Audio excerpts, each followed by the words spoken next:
In the first episode of Yu-Gi-Oh!, our protagonist draws all 5 pieces of Exodia at the last possible moment in order to defeat Kaiba.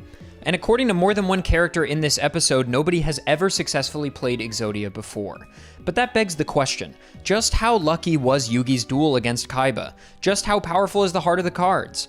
Well, in this video, I'll explain the math behind Yugi's Exodia draw, show a simulation I made to verify the calculation, and even do a recreation duel with decks I assembled using the anime as source material. But before we get to the math, we need to rewind a bit. It's probably obvious if you're a regular viewer of this channel, but Pokemon consumed most of my free time when I was a kid. Nearly every waking moment I had was spent completing my Pokedex in Crystal, or beating Hoenn's Elite Four again and again in Sapphire, or trading on the GTS in Diamond. And that's to say nothing of the anime or the trading card game. If you weren't alive in the 90s or early 2000s, it's hard to communicate just how dominant a force Pokemon was. Obviously, Pokemon is still massive. In fact, it's bigger than ever. But back in an era where the internet wasn't really a thing kids ever had access to, it's shocking just how pervasive Pokemon still was just by word of mouth alone. It was weird to meet a kid who didn't like Pokemon. It was so popular relative to really anything that had come before it that the media started talking about Pokemania. That commercial with the Pokemon getting on the bus and then it being squeezed into a game is burned into my brain because it was on a VHS that we had in my house growing up for episode 1 of the anime. I watched that shit over and over and over again. I really loved Pokemon as a kid. I still love Pokemon. It defines a lot about me, to say nothing of my career. So when I tell you that there was another media franchise with the TV show, collectible cards, and video games that I loved just as much, if not maybe even more than Pokemon for a time, you should pay attention. Because around the time Pokemon was gaining popularity in the States, another behemoth was being born. On September 29th, 2001, Yu-Gi-Oh! First aired in the United States. Although Pokemon dominated the media landscape, Duel Monsters was making a name for itself all over the world. I used to wake up at the crack of dawn on Saturday mornings to make damn sure I didn't miss the English dub of Yu-Gi-Oh! Airing on Kids WB, and I know I'm not alone. Because for as popular as Pokemon was, and I'll tell you the Yu-Gi-Oh! Video games were never really able to capture the audience size that Pokemon did, the Yu-Gi-Oh! Anime and trading card game, in the early 2000s at least, were fighting toe-to-toe with Pokemon. Yu-Gi-Oh! Was huge. And Yu-Gi-Oh! Had something that Pokemon kinda didn't, a feeling of genuine competition. Pokemon's core theme of friendship, don't get me wrong, it does exist in Yu-Gi-Oh! Taya, Joey, and Tristan are there in the anime to constantly remind us of it, but at its core, Yu-Gi-Oh! Was a shonen. This was a battle anime where a child transforms into an adult and nobody has any questions. And yes, Ash Ketchum wanted to be the best there ever was, but Yugi Muto was the best there ever was. Fairly early on in the show, Yugi is crowned the king of games, literally just globally recognized as the greatest game player. And this feeling of competition translated into the card game in real life. Forget for a second this weird post-Logan Paul era where collecting trading cards is now purely seen as a value acquisition that can appreciate over time after you send your Professor Oak trainer card to a random company in Texas, praying to God that when they send it back in ugly plastic, there's a big 10 on it so you can finally feed your family this week. Back in the day, people collected Pokemon cards because they genuinely wanted to. It was a social currency on the playground to say that you had a Charizard or a Blastoise, and you and your friends would use them to battle each other, but nobody really knew any of the rules actually. And for those who did understand the actual rules, the competitive circuit for Pokemon back in the day was, well, lackluster, let's say. But Yu-Gi-Oh! Was different. Alongside the show, Konami's Yu-Gi-Oh! Trading card game was trying to establish itself as a legitimate contender against Magic the Gathering, easily the single most popular competitive TCG on the market. Konami wanted people to feel the fun of collecting monsters they saw in the show, while simultaneously knowing that if they got good monsters, they could assemble a solid deck and actually go compete in sanctioned tournaments. And these tournaments were legit. There was a time where being a person that could win Yu-Gi-Oh! Tournaments was equally as cool as working at Nintendo or owning Moonsand, and I was bought in. From a period of about 2002 to 2006, I basically neglected the Pokemon anime and trading card game completely. Don't get me wrong, I still played the hell out of the video games and I'd thoroughly enjoy an episode if it happened to be on, but for most of my anime and TCG enjoyment, I was busy being obsessed with Yu-Gi-Oh! If my mom gave me a couple bucks to spend at Target, I was buying Yu-Gi-Oh! Packs, not Pokemon. And if I were at Blockbuster or Hollywood Video, it's the same story. I'm not renting the Indigo League, okay? I'm renting Duelist Kingdom or Battle City, baby. I competed in Yu-Gi-Oh! Tournaments all throughout middle school, and that should really tell you all you need to know about how much bullying I endured, because it turns out that in 2010, my fellow 7th graders didn't really think it was #sicknasty that I had a Konami player's card. And that's on them. But there I was, using my Blackwing deck at my local every Saturday afternoon in Lenexa, Kansas. Not talking to anyone because I was the youngest person there by like a decade, and not participating in the side events because they were all Super Smash Bros. Brawl. And I wanted to play Melee because Brawl sucked. It actually still sucks, but the Subspace Emissary is cool, and the opening cinematic is good, so that's something. Anyway, all this to say, Yu-Gi-Oh! Was a phenomenon, and it all started with what is, in my opinion, one of the single most memorable first episodes in anime history. Can I just be honest with you guys? Can I just gush for a second, okay? Because I love Yu-Gi-Oh!, all right? And this episode is so good, okay? We'll get to the math in a second. Okay. The opening is so good. It's like, Yamu, Yamu, Yamu. Then, okay, who's this? Who's this dragon? Who's this gray-haired bitch with the eyeball? Am I gonna get to meet them? Yeah, okay, obviously. We go to high school, okay, and we're learning how to play Duel Monsters through Joey's eyes. And when Yugi talks about his grandpa's super rare card, boom, we cut over to my goat, Seto Kaiba. Okay, this is our antagonist, and yes, he might be the bad guy right now, but this character evolves so much over the course of the show. And anyway, he's doing that classic early 2000s voiceover in his head that's like, rare card. Could it be the card I've been looking for? And yeah, okay, we go to Grandpa's card shop and there's funky transitions and music and a knockoff Game Boy Goo? Game Boy Goo.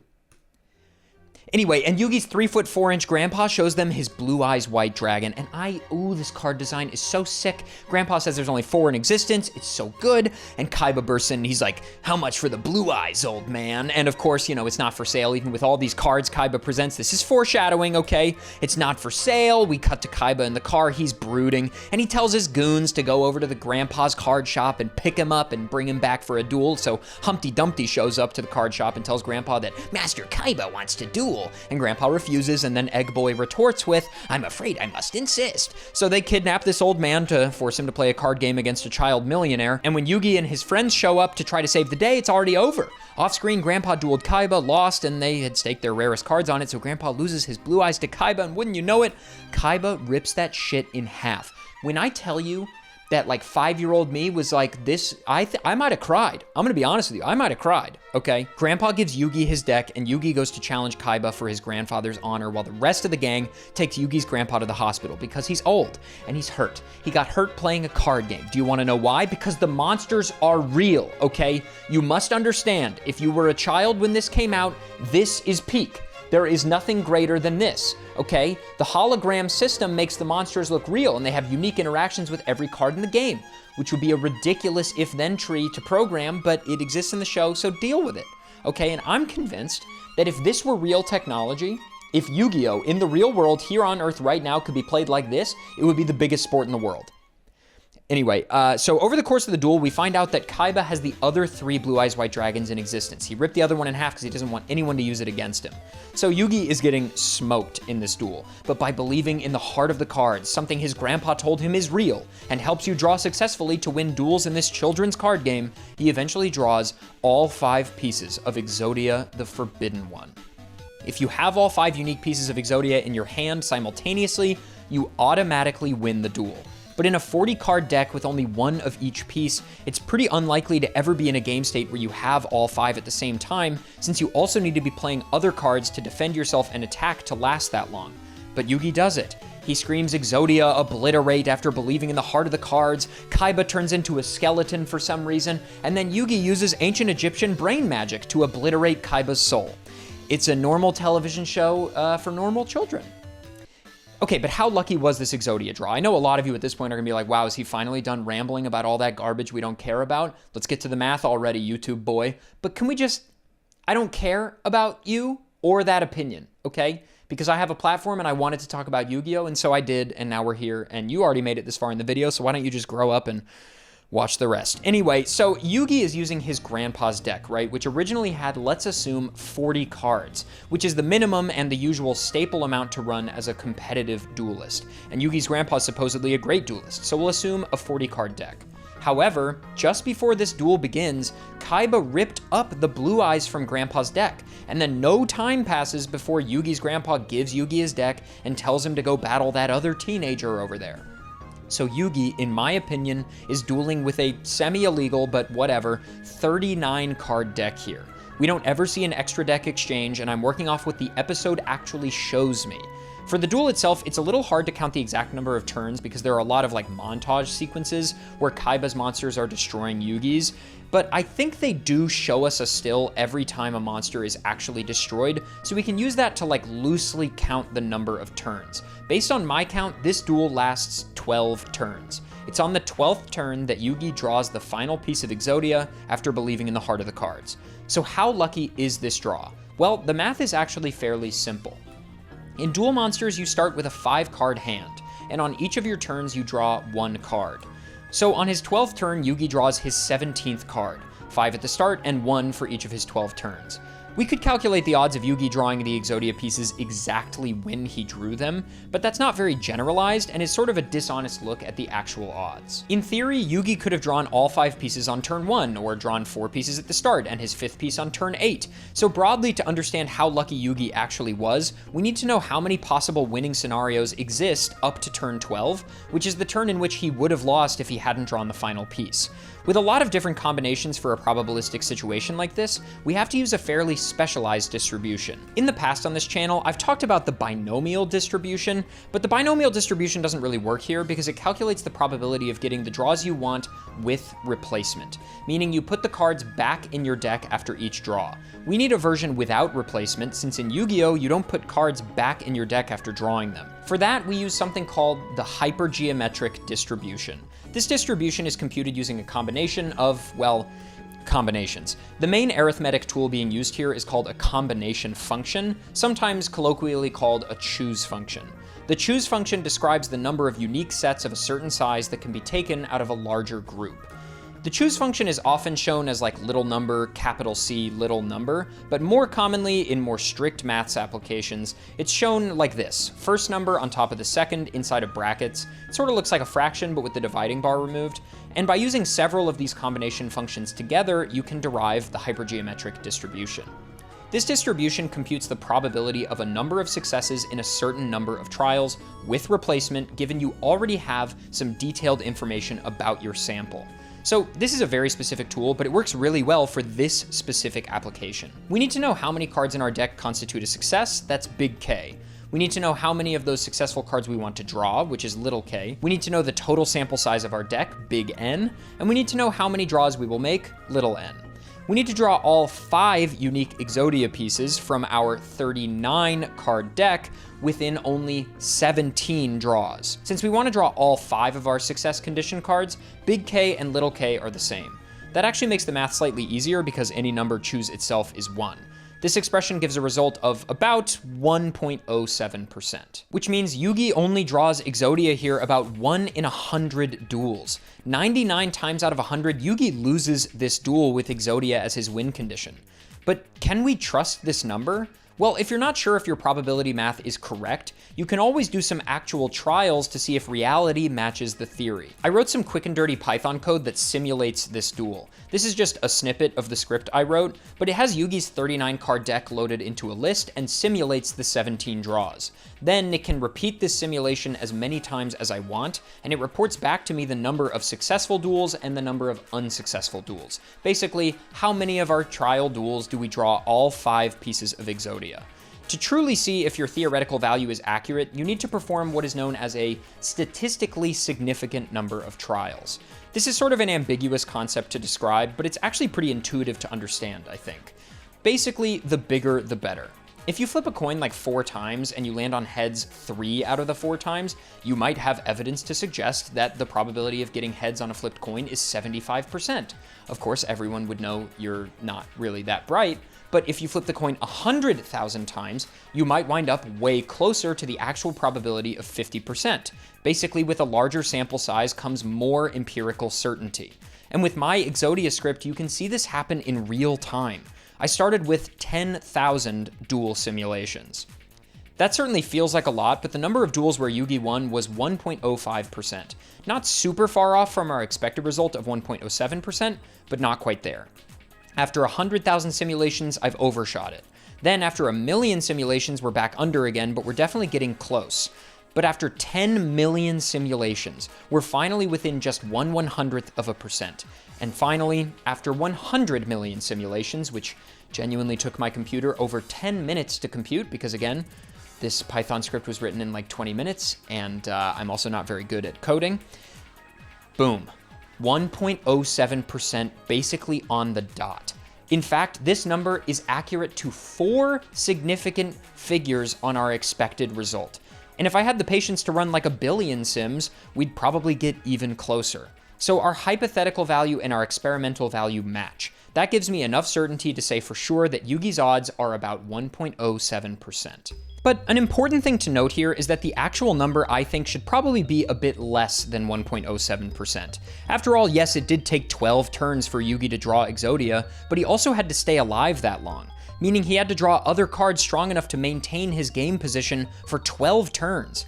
Given he spent a lot of those turns just playing defense position monsters while Kaiba really didn't summon anything for some reason, I don't think we need to cut the number by that much, but I don't think it's unreasonable to say that Yugi needed some extra luck to survive.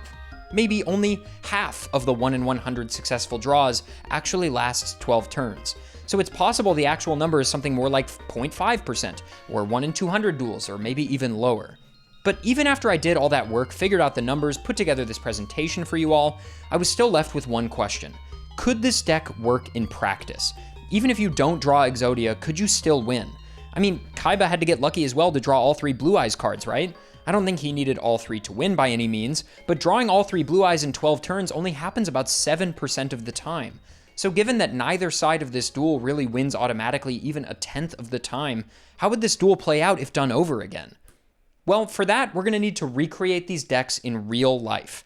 And to do that, we have to talk about this video's sponsor. For those of you who don't know, when the Yu-Gi-Oh! Anime was dubbed in the West, instead of painstakingly translating every word on every card from Japanese into each individual dubbed language, instead the cards were remasked to have a new look where the card art was made way bigger, and the cards only showed a few small details like the attack and defense stats for monster cards. When I was a kid and I opened my first pack of Yu-Gi-Oh! Cards, I was so bummed when the cards didn't look like they did in the show.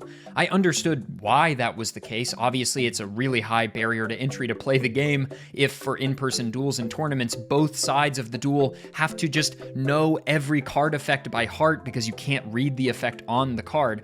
I get why the cards look like they do and not like they did in the anime, but nonetheless, I was always pretty disappointed. And that's where today's sponsor, Final Saga, comes in. Final Saga is a small company in Germany making fan-made but very faithful and high-quality recreations of the cards as they appear in the show. Now, these are not official Konami cards. They're not licensed by Konami, nor are they tournament legal, but they're just a really fun collector's item that makes me really nostalgic for the early days of Yu-Gi-Oh! The cards look incredible front and back, mimicking that OG anime look, and they feel great in the hands too. These cards aren't cheaply printed, such that the art will just peel off. They will last. They shuffle well, and Final Saga's sleeves are also really high quality and help preserve the cards long term. They have starter decks, booster packs and boxes, play mats, card binders, deck boxes, sleeves, and more. I'm very grateful to Final Saga for sponsoring this video and sending me some cards to use. This video is a big risk for my more Pokemon-focused channel, but I really wanted to make it because I just love Yu-Gi-Oh! And they made this video possible, literally. So if you want to get some anime faithful, high quality fan-made cards, check the link in the description or just go to finalsaga.de and use code ADEF at checkout. All right, let's get to these duel recreations for the duel between Kaiba and Yugi at Kaiba Corp headquarters in episode 1. These are recreations based on the starter decks that you can buy on Final Saga. This is Yugi's grandpa's deck recreated. I've taken some liberties to adjust, that's Kaiba's deck. I've taken some liberties to adjust the decks a little bit just to make them slightly more usable, because the difficult thing is we have to extrapolate some of the deck list, because in the duel itself, we only see like a couple of cards. Kaiba literally uses like 5 cards in the entire deck in episode 1. So I've had to take some liberties and adjust with cards that we see Kaiba or Yugi's grandpa use or show that they own in the first couple of episodes. But overall, we've got a 39 card deck for Yugi that contains the 5 pieces of Exodia and all the cards he plays in that first duel. And for Kaiba, we have a 40 card deck which includes all of the cards he uses, plus some stuff he uses in Duelist Kingdom. And we're gonna do a real duel, and we might do a couple of these just to get one that's interesting. But for the most part, I think I'm excited just to play. Yeah, let's do it. What I didn't realize was I was looking at the like official structure decks from Konami before I came here.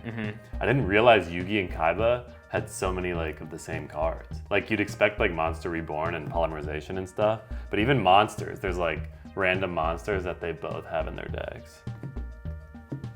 I think it's interesting because they sort of had like a meta even in the early season. Yeah. You know what I mean? Do you want to rock, paper, scissors? Well, I guess who goes first in the anime? I think Kaiba goes first and plays Hitatsumi Giant. So I think you should go first since you're playing with Kaiba's deck. And I should draw that card too. That would be good. But yeah, we're just gonna see what happens. Now wait just 1 second. I know what you're thinking. You're thinking those life point totals say 8,000. That's not right. In episode 1 of the Yu-Gi-Oh! Anime, they only have 2,000 life points each. And you're absolutely right. And I knew you'd know that because you, the ADEF Pokemon YouTube subscriber, you're secretly a Yu-Gi-Oh! Fan. You all must be. And you're all gonna like this video and comment on it and watch it. And you're gonna subscribe now if you're not subscribed. And you're gonna do all those things. And I knew you would. I knew this video was gonna do super well because obviously, duh. And it's me, ADEF in the future, editor ADEF, and I had to get the green screen out and this outfit and this microphone because I forgot to mention a few of the rules, like the 8,000 life point thing, when I filmed this on the day. So I'm here to rectify that now. So here we go. Quick fire rules clear up session. First things first, that duel mat you're seeing, that Duelist Kingdom play mat, that awesome thing we're playing on, that's also from Final Saga, so thank you again to them for sending that. Second thing, the life points. In modern Yu-Gi-Oh! We play with 8,000 life points, but in the episode they use 2,000. The reason we changed this is so that the duels don't get out of hand and end in like 2 turns. As you'll see, the duels are still going to snowball because these decks are bad and not really balanced at all, but that's okay. We're just trying to see if I can maybe pull Exodia within the course of a duel. It's fine, okay? Another change we made to aid in trying to make these duels a little more competitive is we're making tribute summoning actually a thing. In the first episode of Yu-Gi-Oh!, Kaiba can literally just summon Blue Eyes whenever he wants from his hand without tributing anything. We're not doing that because that would be so overpowered, and again, we want these duels to be interesting and fun to watch. To that end, some of the cards you're going to see have anime exclusive effects, or they are anime exclusive cards that never actually got printed in the real trading card game here on Earth. It's going to be okay. We're just having fun. This is for fun. It's for a YouTube video. It's going to be all right. Other than that, we played about 4 or 5 duels, and I've cut together the 2 I thought were the most fun. By pure happenstance, the first one you're going to see right now is the first duel we did. So you get to see our sort of like raw, unfiltered reactions to how the decks play, which is really nice. So you'll see 2 duels total, but if you want more, and I know you do because again, you're such a big Yu-Gi-Oh! Fan, obviously, that's why you're subscribed to my channel where I post exclusively Pokemon content 99% of the time. You can go over to the Patreon where I have a 3rd duel, one of the longest duels we played, and one that had a lot of really interesting interactions in it. That duel is up on the Patreon. So again, we've got 2 duels here and a 3rd up on the Patreon. Okay, I think that's everything. Subscribe, enjoy the duel. All right, I've got 5. 5. Let's do it. Let's duel. Let's duel, baby. So I'm gonna draw for turn. Okay. Which you can't do in modern Yu-Gi-Oh, but this is draw on first turn. Yeah. I don't know if he does or not. In the old days they definitely did. I think that's like a newer rule they added. Because I tried getting back into Yu-Gi-Oh semi-recently, and there's a lot of rule changes. The last time I played Yu-Gi-Oh was when Master Duel dropped. Oh, yeah. I got Platinum in Master Duel with a Blackwing deck and then walked away. It's like Pokemon Champions. Exactly. I'm gonna set 1 monster. Okay. And end my turn. Okay. I draw. Interesting. Well, I feel like I would be remiss to do anything other than play the first card Yugi plays because I did draw it. Whoa. I believe it's called Winged Dragon Guardian of the Fortress or something to that effect. Sounds right. And I will attack your face down monster directly. All right. My face down monster is Wall of Illusion. So I take 450 damage because that's the difference between your defense and my attack, and also based on Wall of Illusion's effect, I think this goes back to my hand. Yes. All right, minus 450 to me, and my field is empty. I'm gonna play a face down and end my turn. Okay, I will draw for turn. And I will normal summon Lesser Dragon himself. Just a normal monster. And I'll also switch my Wall of Illusion to attack mode. This is bad for business. I think trying to deal some damage here. I'll also use the equip spell Dragon Treasure on my Lesser Dragon to give it 300 attack and defense. So this is a 1500 monster now. And I'll just go 1000 with my Wall of Illusion. Okay. And then I'll go 1500 with my Lesser Dragon. That is tough. So I'm already down to 50-50 with an empty field. That's pretty bad for me. It might be, but there's no bad cards in your grandpa's deck. That's true. Foolish Kaiba. Okay. I am going to place a monster face down, defense position, and end my turn. Okay. I'll draw. Gosh, these old cards have so many things that have like 2000 defense. It's true. For like 5 stars or 6 stars. It's funny when a tribute monster has like 1600 attack. I know. The value isn't there, but I'm gonna set a monster face down in defense mode, and I think I'll attack with Wall of Illusions for 3 Sangan is revealed, so I take no damage because it's defense position, but Sangan is destroyed. Yes. I will search. I think I have to tell you what it is. I believe so. Yeah, let's just do that. Shocker, I will be adding... Whoa! I know what my win condition is, and I'd like to do it. Okay, the forbidden one. I will tell you that just based on... Because obviously I'm reshuffling. Yeah. But one of the Exodia pieces was the last card in the deck. Oh, it's a good thing you have to shuffle now. And Exodia was like 4th to last. So if I didn't do this shuffle, we would never have gotten it. Now you're gonna draw it and win. That would be ideal. That would certainly be ideal. I kind of want to shuffle the way Yugi shuffles in the show. He does I know. They're like... That somehow is sufficient. They're super clean with it. And if you'd like to cut. Oh, sorry. All good, all good. Okay. All right. If you do see all 5, you have to yell obliterate as loud as you can. I think that's customary. And then I'll attack with 1500 more because of Dragon Treasure. I'm going to discard Karibo from my hand, Yugi's best friend, and also one of my favorite designs of all time. Discard Karibo to negate the damage. It's a good one. All right, I'll pass. Okay. I draw. I am going to use my spell card, which is Monster Reborn. Ooh. And I will bring Sangan back in face-up defense position. Yep. So there goes Monster Reborn. Then I will summon a monster in face-down defense position. Okay. I'm gonna set a card face down and end my turn. Okay. Let's draw for turn. And it's time. I think it's time. Oh, is it happening? We're gonna tribute 2. Yes, sir. 2 dragons as well. 2 dragons. That's fitting. And we're gonna summon Blue Eyes White Dragon. Oh, this yes. goes away as well. In all his glory. I love him. I prefer this design for Blue Eyes over the like more common me too. one. This one is so cool. Gosh, I wonder how many of those pieces are in your hand. I'm about to give you another one. All right, well, I'm gonna go Wall of Illusion at your face down. So I take 200. Finally, I'm on the board, but that's actually bad for me. And then I'll go Blue Eyes at your Very smart. fortress. Very, very smart. So that negates Sangan being activated, which is really intelligent. Okay. And go ahead. All right. I draw. Blue Eyes is essentially impossible for me to beat without Exodia.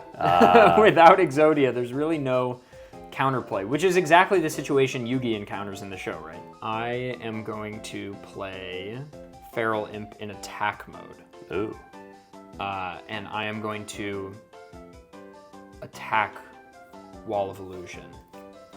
So it gets sent back to my hand, And this dies. and you take 300 damage. Yes. It is your move. Okay.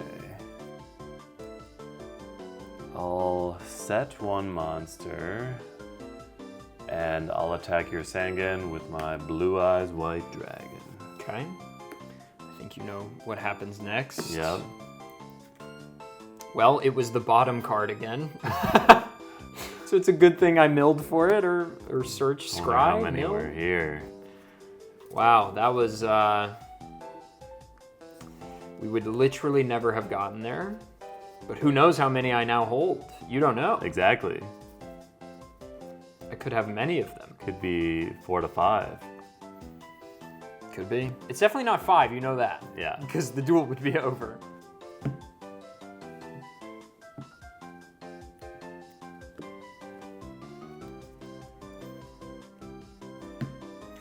Okay.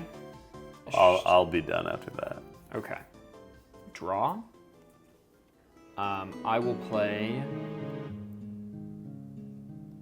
a monster in face down defense position, and your go.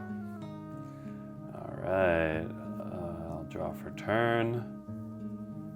I'll tribute my face down monster to play Sword Stalker in attack mode, a Kaiba classic. Truly. And then I'm gonna equip to him Oh my god. this guy. What was it called again? It's called Negative Energy Generator. Negative energy I generator. think I just lose this duel at this point. Tripling the attack of Sword Stalker. 6,000 attack, dude. And I'll attack your face down with my Blue Eyes. Yeah. And Sword Stalker will End the duel. end the duel. Well, here's where we wound up. I've got 3 pieces of Exodia. I never could get my boy Gaia out there. Ah, Let's see how many draws from here it would have been. yes.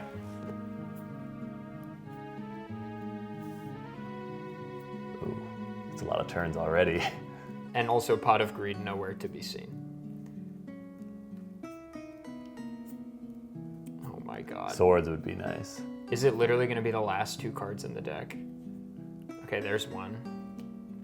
That's easily 15 turns. Okay. That is definitely a Kaiba win, that's for sure. Okay, so Kaiba wins that first duel. That's a little unfortunate. I'm a big Kaiba fan, so maybe it's not that unfortunate, but it's not good for our protagonist Yugi. But it's also not completely unexpected. Based on the math, we only expect Yugi to pull Exodia about 1% of the time, and that's only if the duel goes as far as 12 turns, and also that's assuming that everything goes perfectly in the math and simulations we ran. Obviously, it's probably less than 1%, but Exodia also isn't Yugi's only win condition. So the question is, if we believe enough in the heart of the cards, in this next duel, can Yugi win either with or without Exodia? Let's find out. Let's do this. You go first. Kaiba right. goes first. Let's do it. I've got Yeah, Yugi really does have to 5. do a lot more tricks to He does. I mean, that's kind of Yugi's thing, right? keep up. Yeah, oh yeah. Okay, I will draw for turn, and I will normal summon the Genie in the Lamp. Is that his name? That is an incredibly good 4-star monster. And I'll call it there. Okay. I draw. Ooh. Okay. I will use Brain Control And I will tribute how much? 800 to control your genie in the lamp for 1 turn. I will remove brain control. And then it's not an equip, I don't think. I will tribute your genie in the lamp to summon Curse of the Dragon in attack mode with 2,000 attack. Got it. Finally, I'm getting some momentum. I will attack you directly with Curse of the Dragon. Your go. I will draw. I will set 2 cards. Ooh, you're throwing down 2 face downs? I'll throw down 2 face downs and end my turn. Okay. I draw. I will summon the Feral Imp in attack mode, and I will attack you directly with Feral Imp, and then I will attack you with Curse of the Dragon. Oh. Wow, 7,200 to 2,700. I need a big draw right now. Show me something. I'll set... Actually, I'll just normal summon this.